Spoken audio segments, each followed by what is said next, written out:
नमस्कार मित्रांनो, तुम्ही पाहता शेतकरी गाथा आहे यूट्यूब चॅनल। तुम्ही जर चॅनलवर नवीन असाल तर व्हिडिओला लाईक आणि सबस्क्राइब करायला विसरू नका। सोबतच बेल आयकॉन घंटीचे बटन दाबा, जेणेकरून तुम्हाला नवीन व्हिडिओविषयी माहिती मिळेल। मित्रांनो, हा व्हिडिओ पूर्ण पहा। आपण जर कपाशीची लागवड केली असेल तर आपल्या कपाशीमध्ये पावसाळ्यामध्ये हे बऱ्याच प्रकारचे तण हे उगवून येते। तुम्ही पाहू शकता या शेतामध्ये बऱ्याच प्रकारचे तण हे झालेले आहे। आपल्या कपाशीतील तण हे जर मोठे झाले असेल तर ते कोणत्याही तणनाशकामुळे नष्ट होत नाही। तुम्ही कपाशीतील कोणतेही तणनाशक वापरत असाल तर आपले जे कपाशीतील तण आहे ते जर 6 इंच ते 12 इंचापर्यंत जर झाले असेल तर ते नष्ट होत नाही। आपल्या कपाशीमध्ये जर असे गवत झाले असेल तर आपल्या कपाशीमध्ये वखरणी सुद्धा होत नाही। त्याकरता आपण UPLचे स्वीप पॉवर हे वापरू शकता।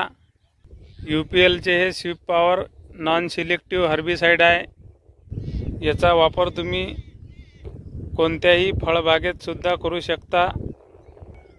अंगूर, संत्री, मोसंबी, केळी कोणत्याही फळबागेमध्ये किंवा कपाशीमध्ये याचा तुम्ही जास्त तण जर मोठे झाले असेल तर तुम्ही याचा वापर करू शकता। मित्रांनो, आपण या तणनाशकाची फवारणी करते वेळेस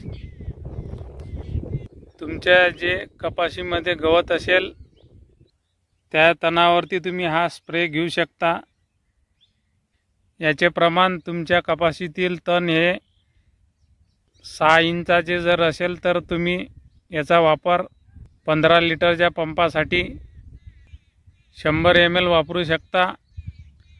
आणि त्याच्यापेक्षा जर गवत तुमचे 1 फुटापर्यंत असेल तर तुम्ही या स्वीप पॉवर 15 लिटरच्या पंपासाठी 150 ml घेऊ शकता।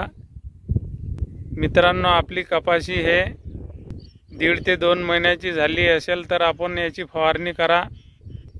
हे तणनाशक आपण कपाशीमध्ये फवारणी करते वेळेस तुमच्या कपाशी या पिकावर याचा स्प्रे उडणार नाही याची दक्षता घ्यावी। जर याचा स्प्रे जर तुमच्या कपाशीच्या किंवा पानावरती ज्याही भागावर उडालेला असेल तर तुमचे तेवढा भाग जळून जाईल। तुमच्या कपाशीमध्ये जर फुलपात्या ह्या जर लागलेल्या असेल तर त्याची गळ हे या तणनाशकामुळे होत नाही।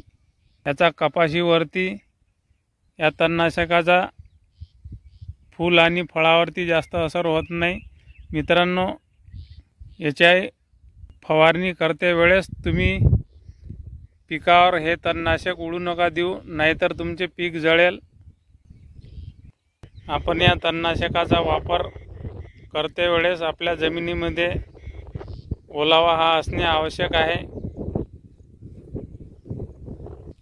तुम्ही या तणनाशकाचा वापर करते वेळेस काळजीपूर्वक करावा, जेणेकरून तुमच्या कपाशी किंवा कोणत्याही फळबागेतील पिकावरती याचा स्प्रे उडणार नाही याची काळजी घ्यावी। जर तुमच्या पिकावरती जर कोणत्याही भागावर जर याचा स्प्रे जर उडालेला असेल तर तो भाग तितकाच जळून जाते, पूर्ण झाडाला इजा होत नाही। मित्रांनो, हा व्हिडिओ जर तुम्हाला आवडला असेल तर व्हिडिओला लाईक आणि सबस्क्राइब करायला विसरू नका। व्हिडिओ बघितल्याबद्दल धन्यवाद।